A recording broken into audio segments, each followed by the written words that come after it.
السلام علیکم ورحمۃ اللہ وبرکاتہ۔ ان الحمد للہ نحمده ونستعینه ونستغفره ونعوذ باللہ من شرور انفسنا ومن سیئات اعمالنا من يهد الله فلا مضل له ومن يضلل فلا هادي له واشهد ان لا اله الا الله وحده لا شريك له وأشهد أن محمدًا عبده ورسوله أما بعد فإن خير الحديث كتاب الله وخير الهدي هدي محمد صلى الله عليه وسلم وشر الأمور محدثاتها وكل محدثة بدعة وكل بدعة ضلالة وكل ضلالة في النار فأعوذ بالله من الشيطان الرجيم بسم الله الرحمن الرحيم يا أيها الذين آمنوا اتقوا الله حق تقاته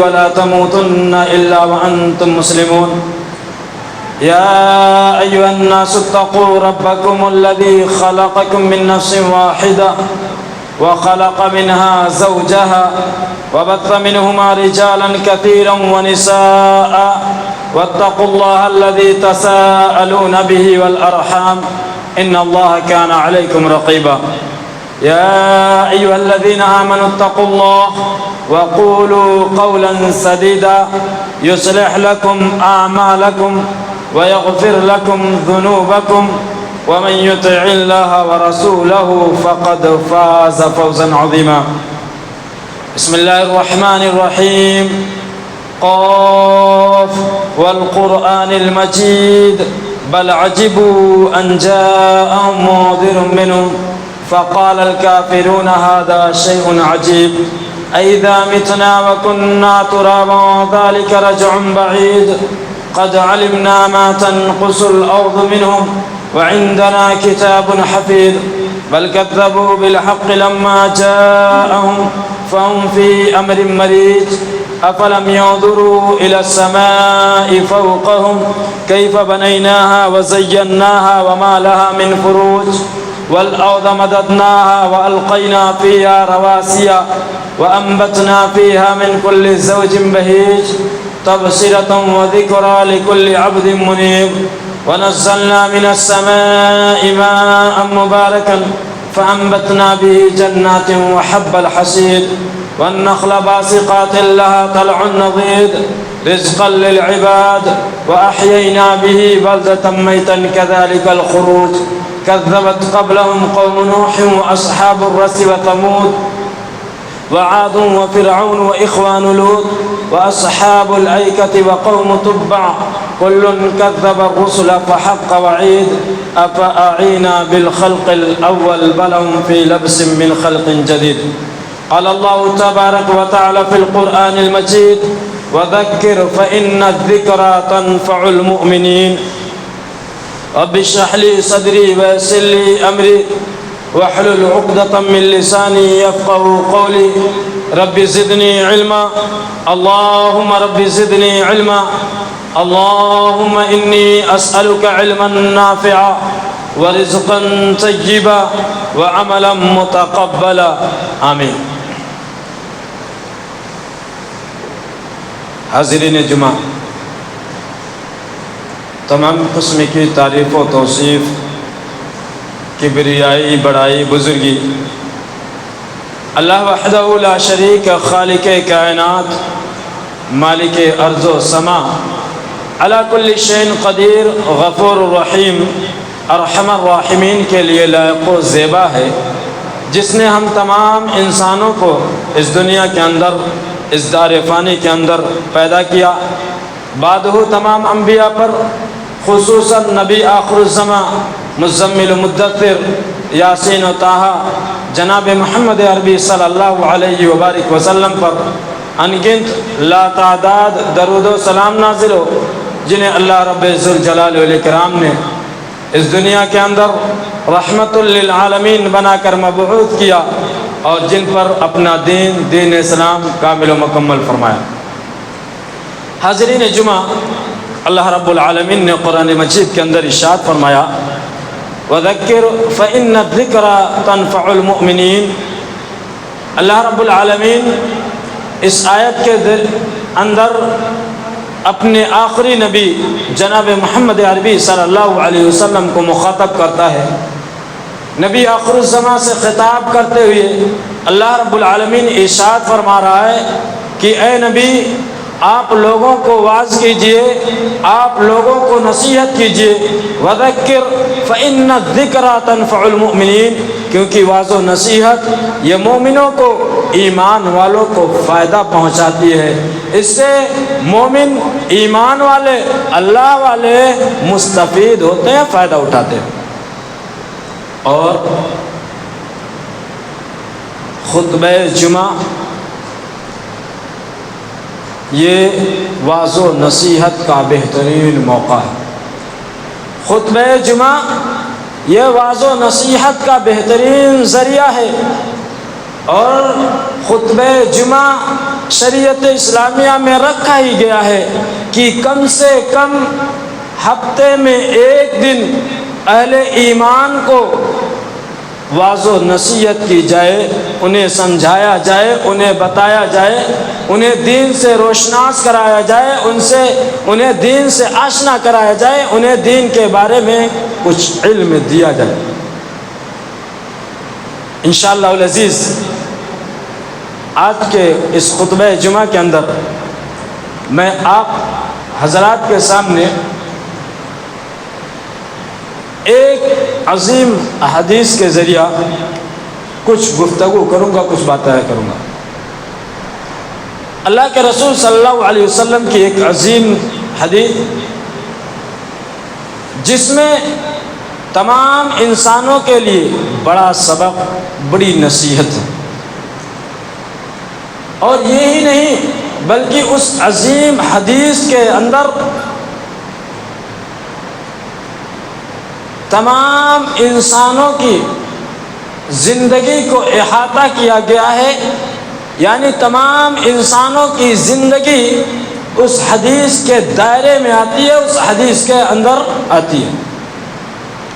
اور یہ کہ وہ عظیم حدیث بظاہر دیکھنے میں بڑی چھوٹی معلوم ہوتی ہے، بڑی مختصر معلوم ہوتی ہے۔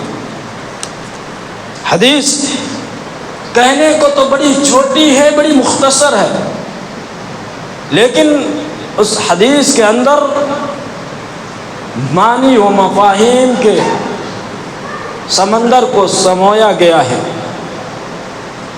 اور اردو میں ایک چیز کہا جاتا ہے کہ دریا کو کوزے کے اندر بند کیا گیا، یعنی ایک چھوٹے گھڑے کے اندر جس طرح کی پورے دریوں کو سمو دیا گیا ہو، اس طرح اس چھوٹی حدیث کے اندر اللہ کے رسول صلی اللہ علیہ وسلم نے بہت کشادہ معنی و مفاہیم رکھے۔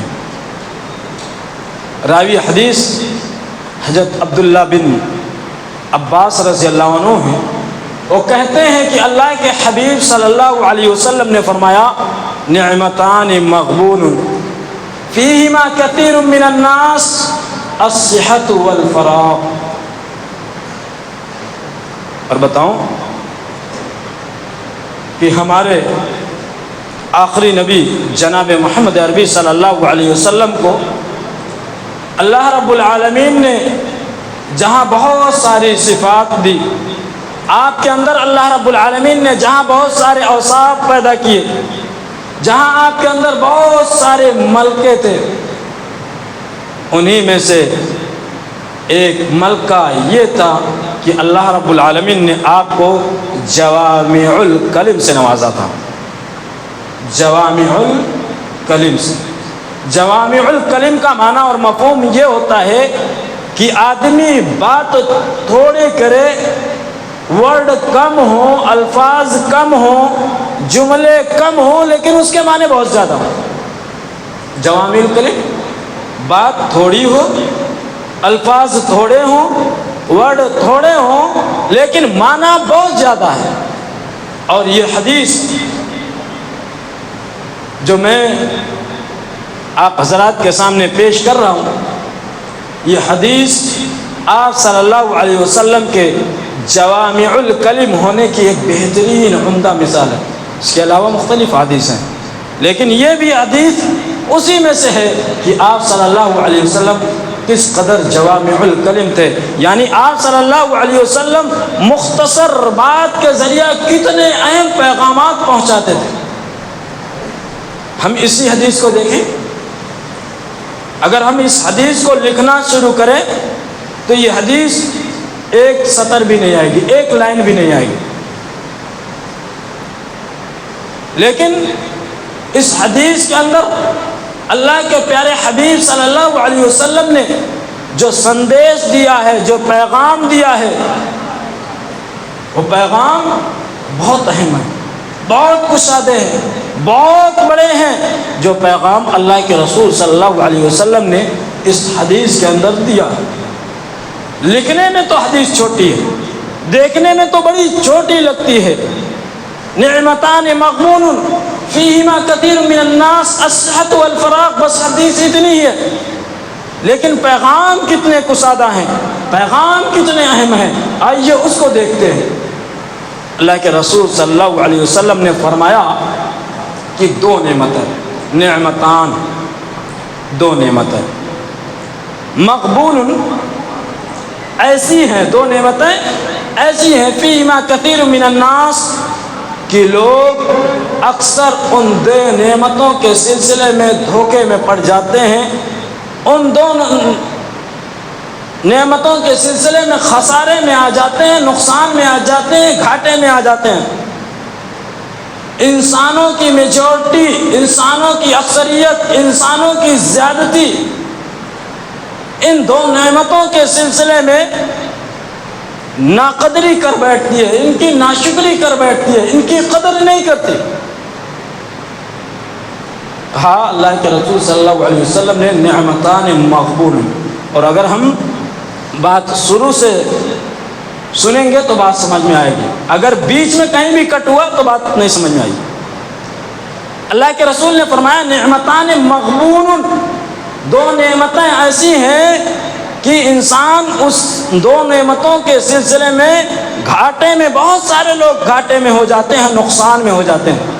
اور میں بتاؤں غبن کس کو کہتے ہیں؟ مغبون غبن کہتے ہیں کہ انسان بزنس میں نقصان اٹھائے، تجارت میں گھاٹا اٹھائے۔ اور میں یہ بات اس لیے بھی سمجھا رہا ہوں کہ اس کے ذریعہ ہمیں بات جلدی سمجھ میں آئے گی، اسی لیے اللہ کے رسول نے اس لفظ کا استعمال ہی کیا، مغبون، یعنی تجارت میں نقصان اٹھانا، تجارت میں گھاٹا اٹھانا۔ اور وہ گھاٹا کیسا اٹھانا، وہ نقصان کیسا اٹھانا، کتنا نقصان اٹھانا؟ نقصان یہ ہے کہ ایک قیمتی چیز ہے جس کی قیمت بہت اہم ہے، لیکن انسان اس کو کم قیمت میں بیچ دے، کم قیمت میں بیچ دے، تھوڑا قیمت میں بیچ دے۔ مثال کے طور پہ ایک آدمی کوئی چیز لیا اور اس کی قیمت 10,000 ہے، اس چیز کی قیمت 10,000 ہے، اور آدمی اس کو 1,000 میں بیچ دے، آدمی اس کو 1,000 میں بیچ دے۔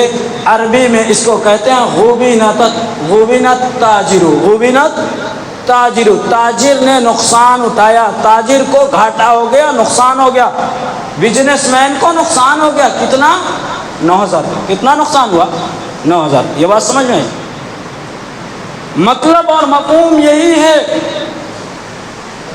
کہ انسانوں کو ان دو نعمتوں کے ذریعہ جتنی کمائی کرنی چاہیے، جتنا فائدہ اٹھانا چاہیے، اتنا فائدہ نہیں اٹھاتے۔ انسانوں کو ان دو نعمتوں کے ذریعہ جتنے اعمال کرنے چاہیے اجر و ثواب کے، اتنے اعمال نہیں کرتے، اتنے اعمال نہیں کرتے، نیکیوں کے اتنے اعمال نہیں کرتے جتنا ان دو نعمتوں کے ہوتے ہوئے کرنا چاہیے۔ ان دو نعمتوں کے ہوتے ہوئے جتنے اعمال کرنے چاہیے انسان نہیں کرتا۔ اسی لیے اللہ کے رسول نے کہا مغبون، کیا کرتا ہے؟ گھاٹا اٹھاتا ہے، نقصان اٹھاتا ہے۔ اور اکثریت اٹھاتی ہے، تھوڑے لوگ نہیں، اکثریت نقصان اٹھاتی ہے۔ اب ان دو نعمتوں میں سے پہلی نعمت کیا؟ الصحہ، تندرستی۔ پہلی نعمت کیا ہے؟ تندرستی۔ تندرستی کتنی عظیم نعمت ہے۔ آج کے اس دور میں لوگوں کو بتانے کی ضرورت نہیں، تندرستی اللہ رب العالمین کی دی ہوئی کتنی بڑی نعمت ہے، آج کے اس دور میں سمجھانے کی ضرورت نہیں ہے۔ کیوں؟ کیونکہ ہم جس دور سے گزر رہے ہیں، جس وقت سے گزر رہے ہیں، یہ امراض و علل کا دور ہے، یہ بیماریوں کا دور ہے، یہ بیماریوں کا دور ہے۔ آج انسانوں کی ایک بڑی تعداد کسی نہ کسی بیماری میں ملوث ہے، کسی نہ کسی بیماری میں گھری ہوئی ہے،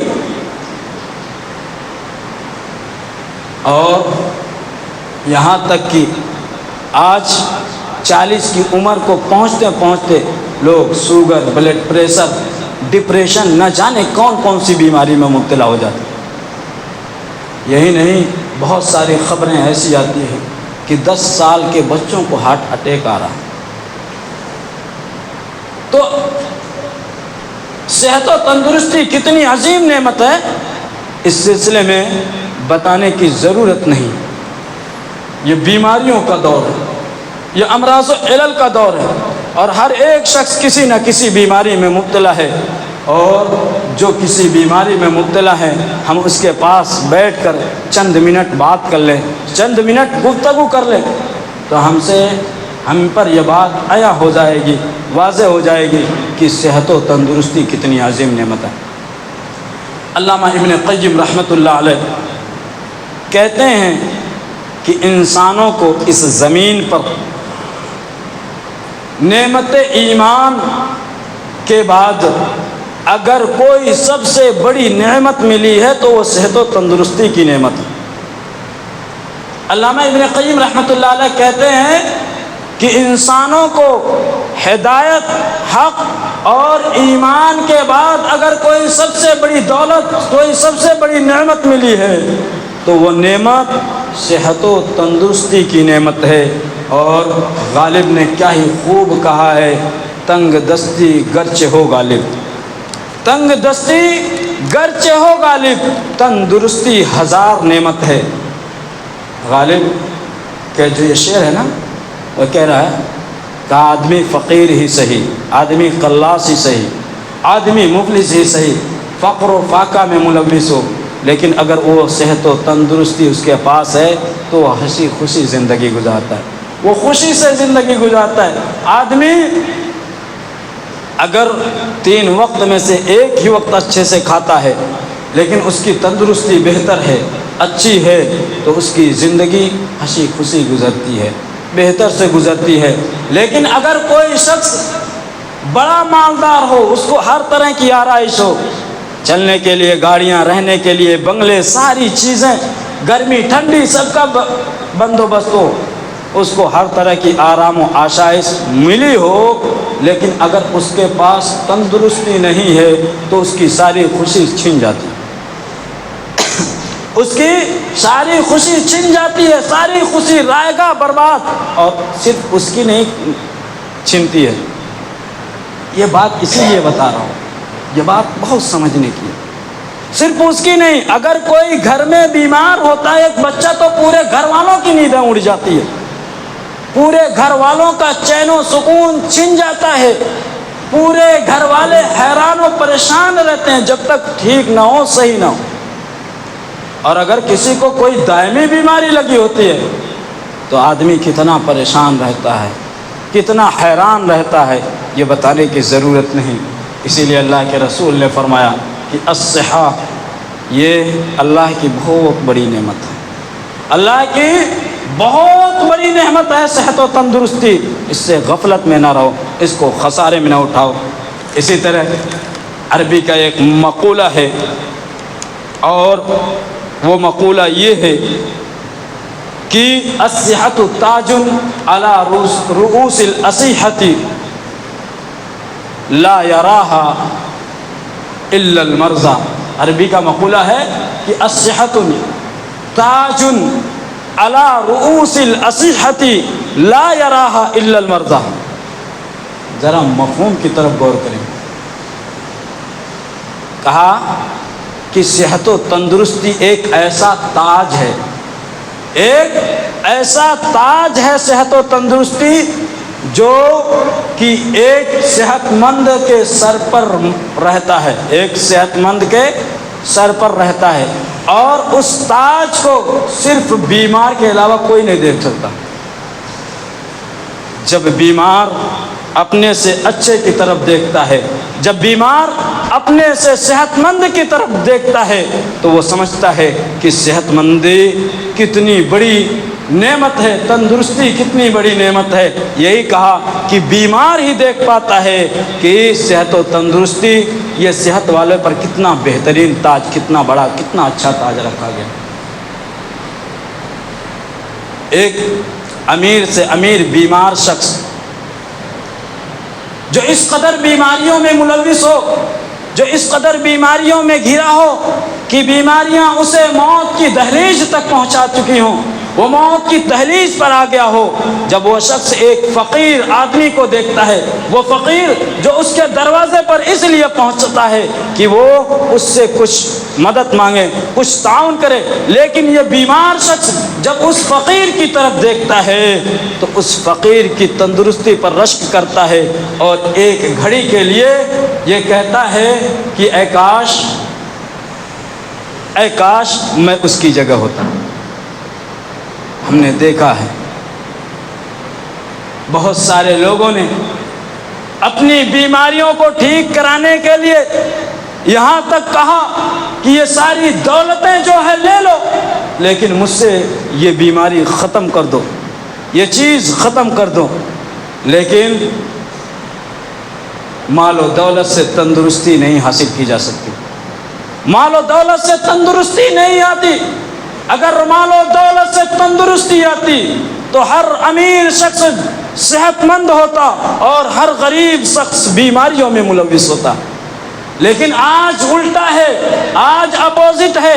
ہم دیکھتے ہیں کہ امیر سے امیر شخص جو دیکھنے میں بڑا ہٹا کٹا دکھائی دیتا ہے، بہت سارے لوگ ایسے دکھائی دیتے ہیں، یار جسم بھی اچھا، قد و قامت بھی اچھا، سب چیزیں اچھی ہیں، لیکن اندر سے کوئی نہ کوئی بیماری اس کو کھوکھلا کر بیٹھی.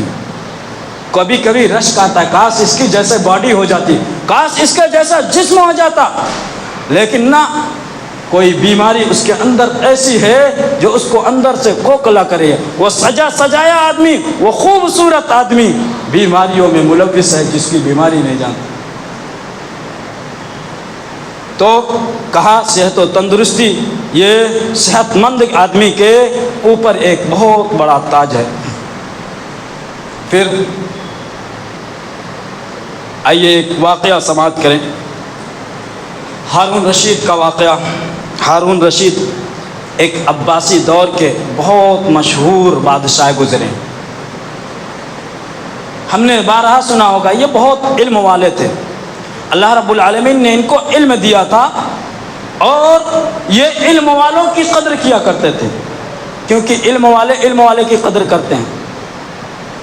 جن کے پاس علم ہوتا نہیں وہ اس کی قدر بھی نہیں جانتے.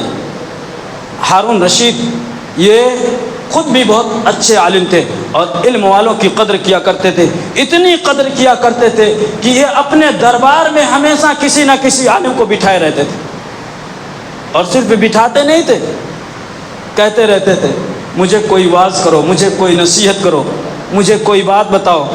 اور وہ اللہ والے بھی ایسے ہوتے تھے کہ تلوار کے سائے میں بھی حق بات کہتے تھے. آج ہم علماء کی جماعت میں ایک بڑی خامی یہ بھی آئی ہے کہ علماء کی جماعت آج لوگوں کے چہرے دیکھ کر گفتگویں کرتی ہیں، بات کرتے ہیں. یقین مانیے یہ بہت ساری جگہوں پر یہ سننے میں آتا ہے، اگر ہم کہہ دیں گے گاؤں والے ناراض، ہم کہہ دیں گے ذمہ دار ناراض. اور میں تو یہ کہتا ہوں ذمہ دار گاؤں والے سب جائیں بھاڑ میں. روزی رزق دینے والا رب ہے، رزاق رب ہے، اور وہ روزیوں کو کشادہ کر لیا ہے. روزیاں انسان کی بس کی بات میں نہیں. تمہارا کام ہے حق بولنا، سچ بولنا. اور تمہیں یہ ڈیوٹی اسی لیے دی گئی ہے کہ حق بولو، سچ بولو، سارے لوگ ناراض ہو جائیں، ایک طرف ہو جائیں، کوئی غم نہیں۔ پہلے اللہ والے یہی کرتے تھے، پہلے اللہ والے تلوار کے سائے میں۔ امام احمد بن حنبل کے بارے میں ہم نے سنا ہوگا۔ امام احمد بن حنبل وہ کون تھے؟ جب ان کے دور میں بادشاہ وقت نے یہ کہلوانا شروع کیا کہ کہو قرآن یہ مخلوق ہے، قرآن یہ مخلوق ہے، تو یہ اکیلے ایک طرف کھڑے ہو گئے، کہا نہیں، قرآن اللہ کا کلام ہے۔ اور ان کو اس وجہ سے اتنی اذیتیں پہنچائی گئی، ان کو اتنی تکلیفیں پہنچائی گئی۔ آج کے ہمارے عالم اگر اسی بات کو قسم سے سن لینا تو ساری باتیں ایک طرف رکھنا۔ اللہ والے یہی بات دیکھ لے تو ساری باتیں اتنی اذیتیں، کم و بیش 30 مہینے تک قید میں رکھا گیا۔ اس کے باوجود جب یہ یہی کہتے رہے کہ قرآن اللہ کا کلام ہے تو ان پر کوڑے برسوائے گئے، اور وہ کوڑے برسوائے گئے کہ اگر وہ کوڑا کسی ہاتھی کو مار دیا جاتا تو ہاتھی بھی چنگاڑ اٹھتی، درد سے کرائے اٹھتی۔ لیکن احمد بن حنبل اپنی بات پہ ڈٹے رہے، قرآن اللہ کا کلام ہے۔ اس کوڑے کو بھی برداشت کرتے رہے، جسم سے خون بھی بہتا رہا، بیڑیاں پاؤں میں بھی رہی، نماز بھی پڑھتے رہے، اللہ کے بارگاہ میں جھکتے بھی رہے۔ اللہ والے ایسے ہوتے تھے۔ ہارون رشید، ان کے دربار میں ابن سماک، محمد ابن سماک تھے، اللہ والے عالم۔ ہارون رشید نے کہا کہ ابن سماک مجھے کچھ نصیحت کرو، مجھے کچھ واعظ کرو، مجھے کچھ باتیں بتاؤ دین کی، کچھ باتیں سمجھاؤ۔ کہا اچھا۔ اسی وقت ہارون رشید کو پیاس لگی تھی، انہوں نے ایک پیالے میں، ایک گلاس میں پانی منگایا۔ جب پانی منگایا تو ابن سماک نے کہا ٹھہر جاؤ، رک جاؤ۔ اے ہارون رشید، فرض کرو کہ تم کسی صحرا میں ہو، کسی بیابان میں ہو، تمہیں بڑی پیاس لگی ہو، بہت سخت پیاسے ہو، اور تم سے اس پیالے بھر کے پانی کی قیمت مانگی جائے، اس گلاس کے میں جو پانی ہے اس کی قیمت مانگی جائے، تو اے ہارون رشید آپ اس کی قیمت کتنا دیں گے؟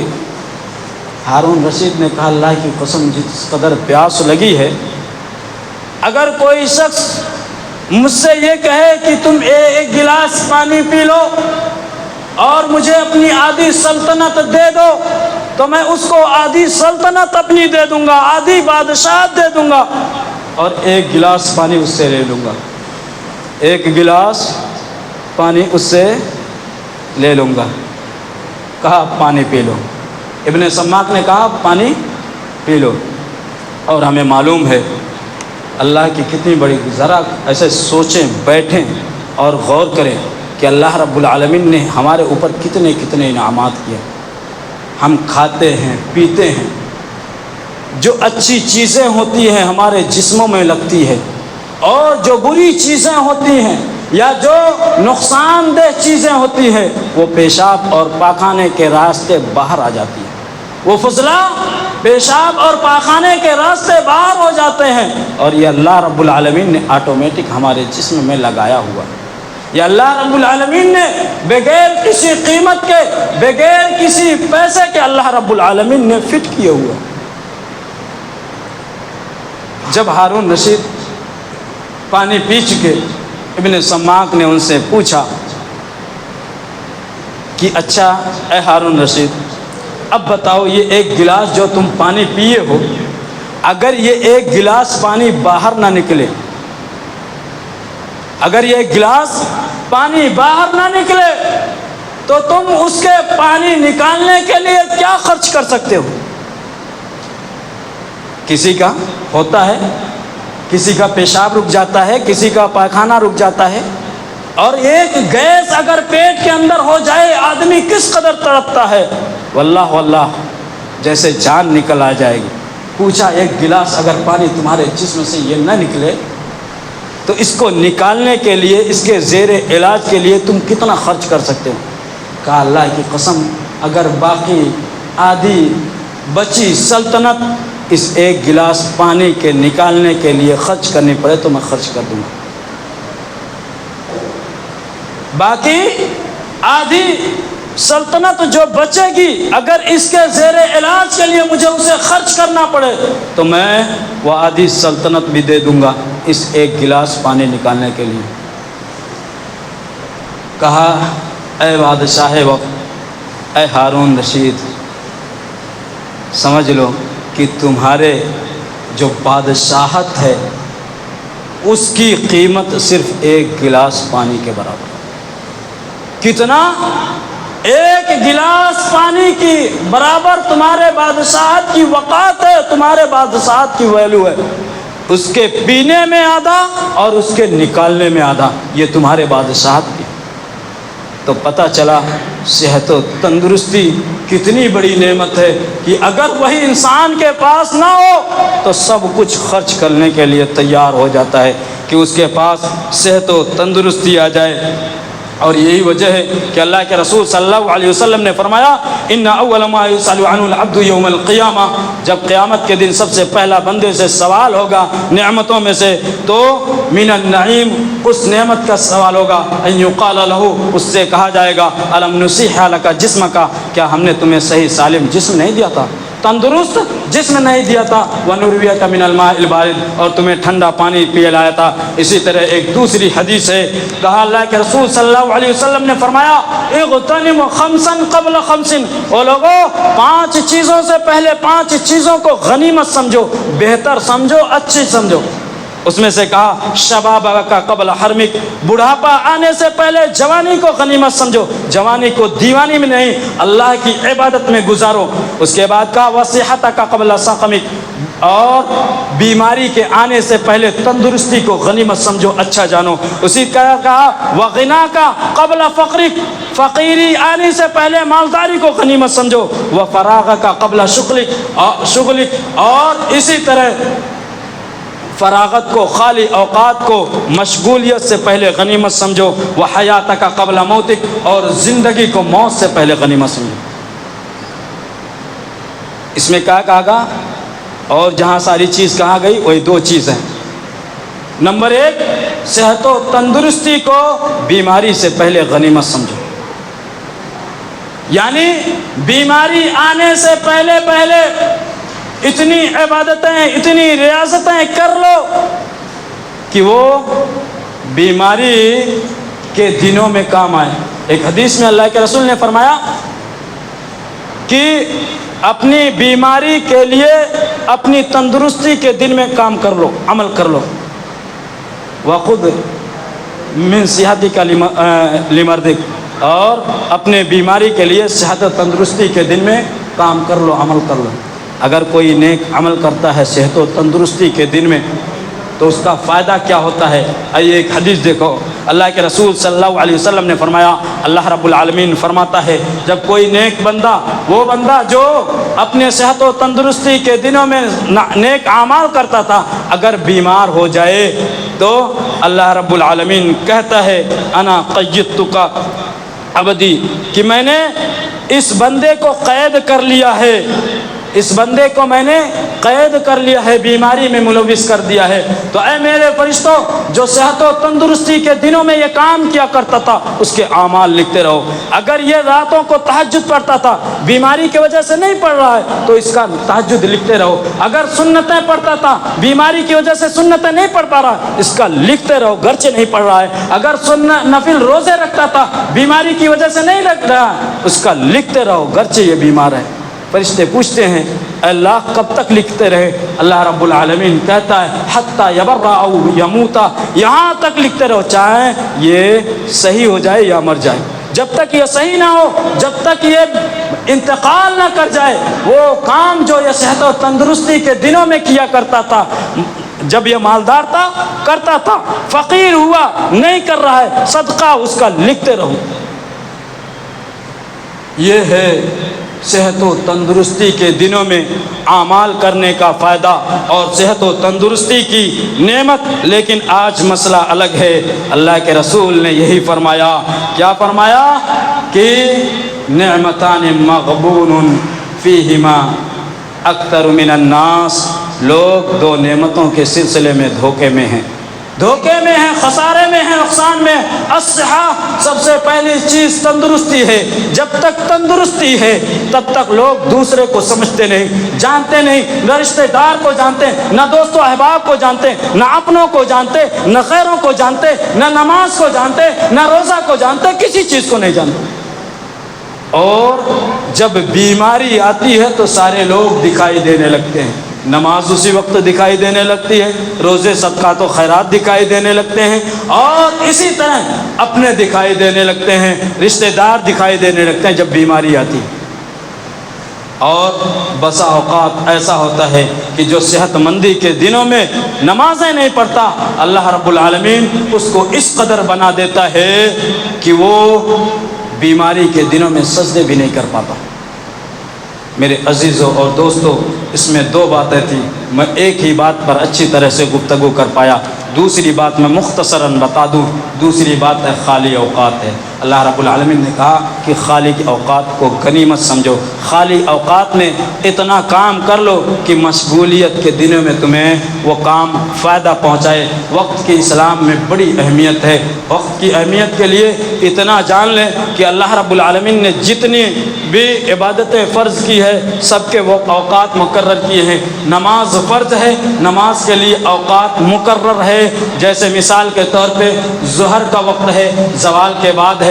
اگر کوئی شخص 11 بجے آتا ہے اور چاہتا ہے کہ میں ظہر کی نماز پڑھوں، وہ 4 ہی رکعت پڑھتا ہے، اچھے سے پڑھتا ہے، خوب قراتیں کرتا ہے، اس کی نماز قبول نہیں ہے، کیونکہ ان الصلاۃ کانت علی المؤمنین کتابا موقوتا، نماز وقت مقررہ پہ ہے۔ نمبر 1، ہم نماز سمجھیں اللہ رب العالمین نے وقت پہ کیا ہے۔ اگر ہم وقت پر نماز نہیں پڑھیں گے تو کتنی بھی اچھی سے پڑھیں ہماری نماز قبول نہیں۔ دوسرا، روزہ رمضان میں رکھا جاتا ہے۔ اگر کوئی شخص رمضان کو چھوڑ کر 11 مہینے روزہ رکھتے رہے، رمضان میں روزہ نہ رکھے تو اس کا فرض روزہ نہیں ہوگا۔ فرض روزہ چھوڑنے کا جو گناہ ہے اس کے اوپر جاتا رہے گا۔ اسی طرح حج کا ہے، حج کا موسم ہوتا ہے، ذی الحجہ میں حج ادا کیا جاتا ہے۔ اگر کوئی شخص دوسرے مہینے میں جا کر حج جیسا پورا ارکان ادا کرے اس کا حج نہیں ہوگا۔ اسی طرح زکوٰۃ ہے کہ جو مفروضہ زکوٰۃ ہے وہ سال میں 1 مرتبہ ہوتی ہے، سال سے پہلے اگر کوئی ادا کرے تو وہ زکوٰۃ ادا نہیں ہوتی۔ اللہ رب العالمین نے وقت کی اہمیت کو سمجھانے کے لیے بتایا کہ اللہ رب العالمین نے ہر عبادت کے لیے وقت مقرر کیا، اور کوئی شخص اگر اس وقت کو چھوڑ کر دوسرے اوقات میں عبادت کرے گا تو وہ عبادت قابل قبول نہیں۔ اللہ رب العالمین نے قرآن مجید میں بھی وقت کی اہمیت کو سمجھانے کے لیے جگہ جگہ قسم کھائی، کہا والعصر، قسم ہے زمانے کی، والفجر، قسم ہے فجر کی، ولیال عشر، قسم ہے 10 راتوں کی۔ اللہ رب العالمین نے کہا والشمس وضحاها، قسم ہے سورج کی اور اس کے روشن کی، اور اسی طرح والقمر اذا تلاها، اور اسی طرح چاند کی جب وہ اس کے پیچھے آئے، والنہار اذا جلاها، اسی طرح دن کی جب وہ روشن ہو جائے، واللیل اذا یغشاها، رات کی جب وہ کیا کہتے ہیں ڈھانپ لے، جب وہ تاریک ہو جائے۔ اللہ رب العالمین نے یہاں اوقات کی، وقتوں کی قسم کھا کر بتایا کہ لوگوں وقت کی بڑی اہمیت ہے، وقت کی بڑی اہمیت ہے۔ ہم وقتوں کو یوں ہی نہ گنوائیں، وقتوں کو یا تو اللہ کی عبادت میں گزاریں یا وقتوں کو کمائی میں گزاریں۔ اور نوجوان بھی یہ جانیں کہ لو لعب میں، اسی طرح دوسری چیزوں میں اپنے اوقات کو نہ گزاریں یا تو کام میں، اللہ کی عبادت میں، اور اس کے ساتھ ساتھ کام میں گزاریں، تبھی یہ وقت فائدہ دیں گے۔ اللہ رب العالمین سے دعا ہے کہ العالمین ہمیں کہنے سننے سے زیادہ عمل کرنے کی توفیق عطا فرما۔